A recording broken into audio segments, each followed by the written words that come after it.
Kamusta Scorpio? Welcome to Like a Tarot. Alamin natin kung ano ang makukuhang energy ngayon. Hahayaan ko lang ang mga cards kung ano ang ipapakita sa iyo. Gamit ang mystical cards, alamin natin kung anong message, advice, or enlightenment ang kailangan mong malaman. Paalala para sa mga bagong viewers na ang reading na ito ay timeless reading. General reading, anuman ang edad mo or gender mo. Kunin mo lang kung ano yung akma sa sitwasyon mo. At saka ikaw na rin magpalit kung si person mo ba ito or ikaw. Ito yung start ng 1 week reading mo. Napakalinaw sa mga cards mo na nagkaroon ka na ng healing. Already ka na i-let go kung ano man yung mga nagpapabigat sa damdamin mo. Matagal mo rin itong itinago sa damdamin mo or kaisipan. Ready ka na magmahal muli or makisalamuha sa kapwa mo. Hindi lang ikaw yung may inspire sa mga bagay na ginagawa mo, kundi yung mga tao din na nakakasalamuha mo. At ang advice ng cards na ito ay huwag mong hayaan na manaig yung disappointment sa mga nangyayaring sitwasyon sa iyo. Huwag kang ma-discourage.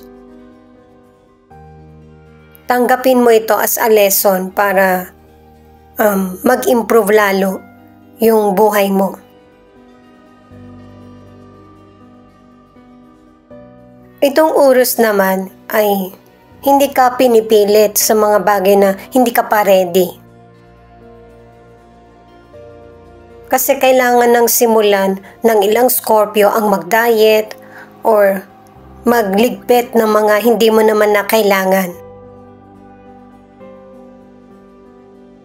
At kung merong dumarating na negatibong sitwasyon sa buhay mo, lilipas ito. At hindi magiging masama ang dating sa buhay mo. Iwasan din na mababa yung tingin sa sarili or nag-iisip ng negatibo, iwasan yan. Para hindi ikaw mismo yung nag-i-invite sa buhay mo ng negatibo. I-motivate mo yung sarili mo kasi may ilang Scorpio na yung bang bukas na lang o kaya sa susunod na araw, yung mga ganun ba? Sumunod ka sa kung ano yung nagiging daloy ng buhay mo at saka maging humble. Maging humble na tanggapin mo kung ano yung mga dumarating sa iyo. Dahil sa ulitin ko ulit, nalilipas yung mga problem na dumarating sa iyo.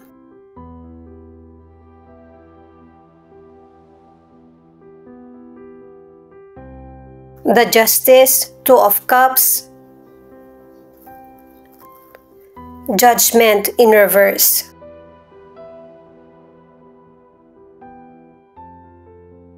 Meron kang gustong gawin na desisyon na patungkol sa mga bagay na gusto mo. Pwedeng sa career, sa negosyo, sa love life, or iba pang personal na issue or patungkol sa buhay mo.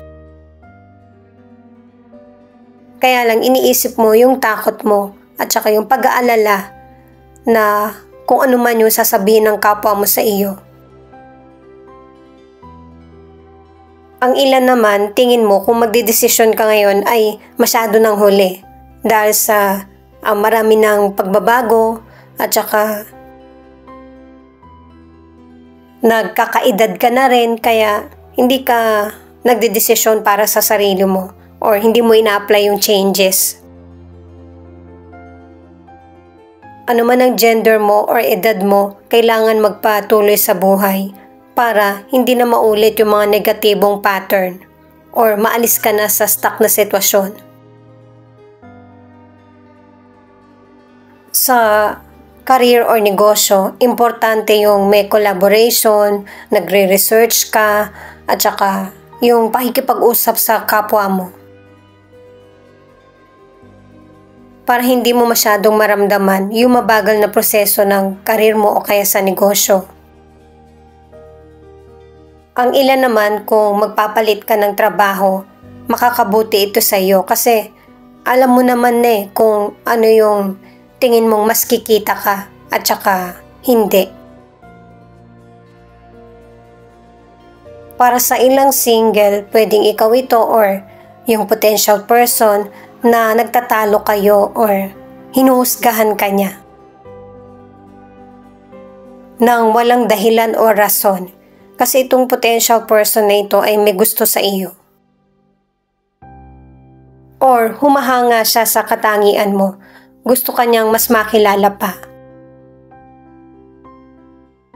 Para naman sa ilan sa relationship, ang relasyon nyo ay may fairness at saka mas lalong nagiging stable. At para sa ilan na nasa relationship, para maiwasan ng selos, sa person mo una mong sabihin kung ano yung nangyayari sa iyo.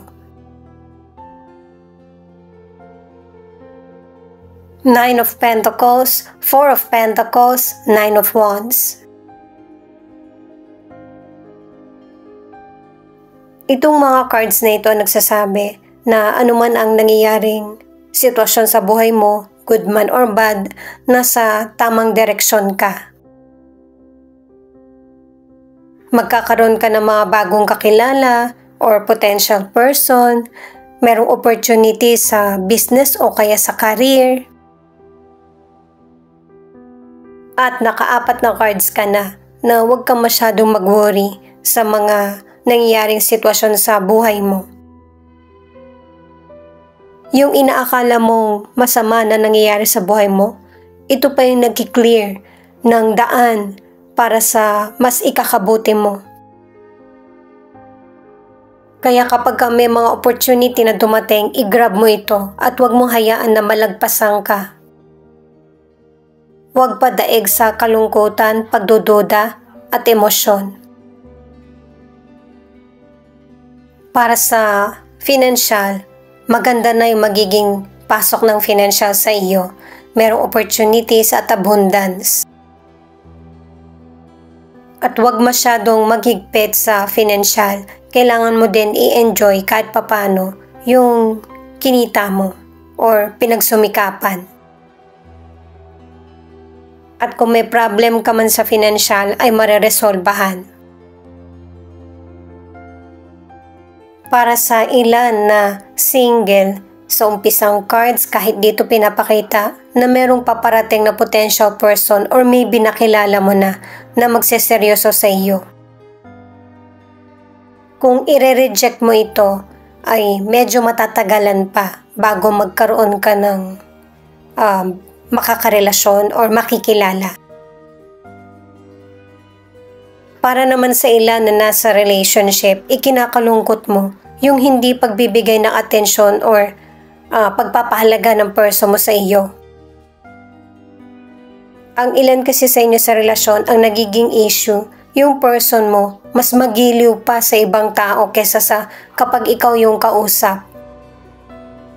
Kaya pinakita sa naunang cards na merong person na nagsiselos or nagmamaling akala. At base sa mga cards, pareho nyo tong responsibilidad. Hindi kayo kailangan magsisihan, kundi resolbahan kung ano ba yung problema sa relasyon nyo.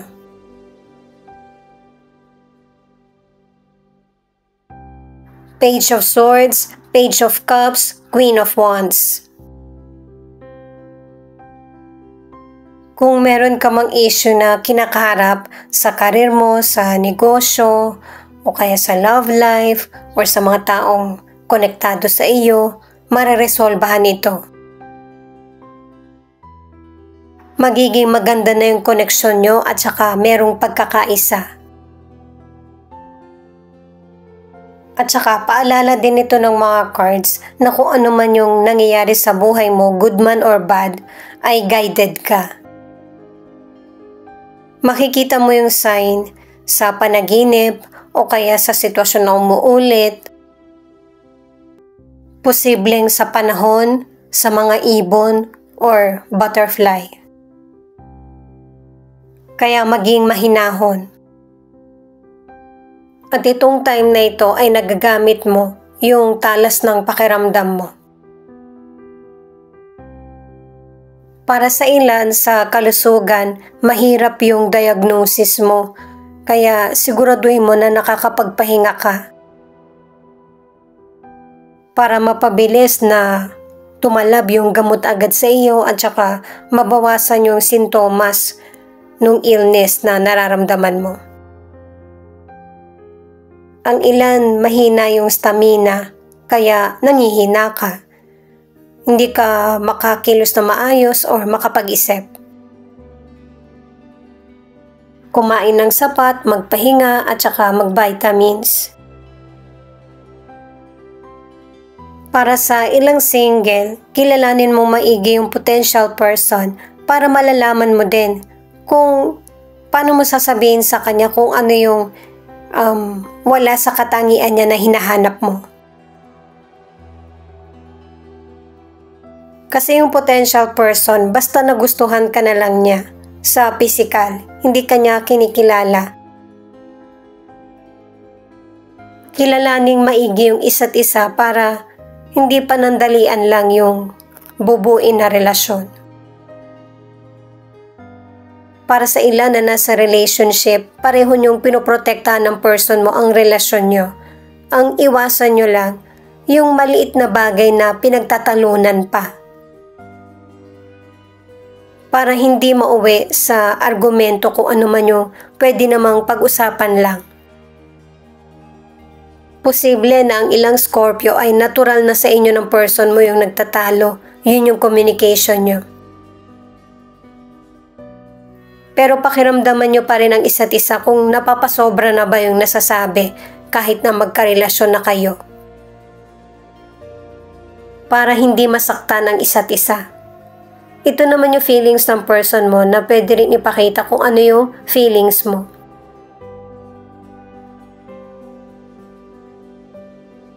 Sobrang mahal ka ng person mo. Inuuna ka pa niya kaysa sa sarili niyang kapakanan kung ano yung mga kailangan mo or kailangan ng relasyon nyo or ng family nyo.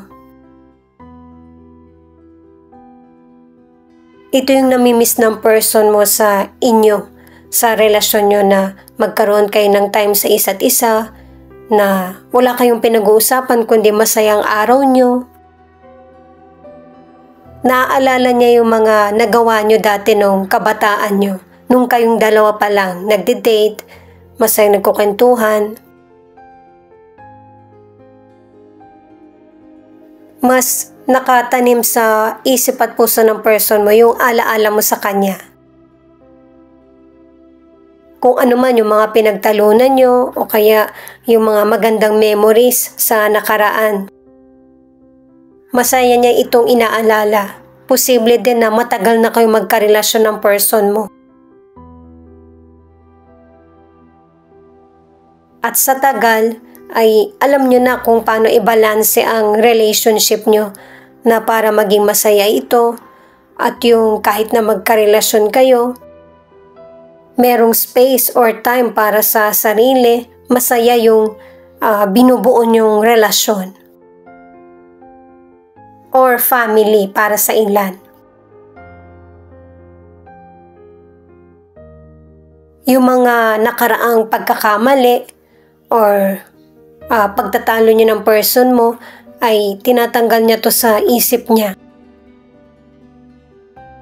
Kasi ang gusto niya, yung magkaroon kayo ng bagong simula. Yung magkaayos kayo, magkaroon ng growth ang relationship niyo or family. At tapusin or kalimutan kung ano man yung mga nangyari sa nakaraan, sa nagdaang problema or challenges sa relasyon nyo. Mas gusto na ng person mo na i-apply yung mga pagbabago sa buhay nyo o relasyon, lalo na kung meron na kayong mga anak. Ito yung panahon na pareho na kayo makaka-move on sa buhay nyo. tuloy-tuloy lang hanggang dito na magkakaroon na ng healing at saka ma-appreciate na ang sarili, ang relasyon sa kapwa man o sa person. Pareho na kayong matututo ng person mo sa yung pagpapahalaga sa isa't isa at sa family. Posible din na sa bagong sisimulan nyo ng person mo ay magde-date kayo or may pupuntahan kayo ng family nyo. Yung bonding sa relationship or sa mga anak, nararamdaman din ng person mo na ang bilis ng panahon sa mga nangyayari sa buhay nyo. Kaya gusto niya na marami kayong happy memories. Ito naman yung ilan sa 12 zodiac sign na nangunguna sa reading na ito. Scorpio, Taurus, Cancer, Leo, Aquarius. Thank you at ingat kayo palagi. At saka i-turn on ang notification bell para updated ka dito sa Laika Tarot Readings. Ito naman yung mga letra na posibleng andito yung letra ng pangalan ng person mo or letra ng pangalan mo. Q, K, L, A, W, U, E, D, S, G, P, R.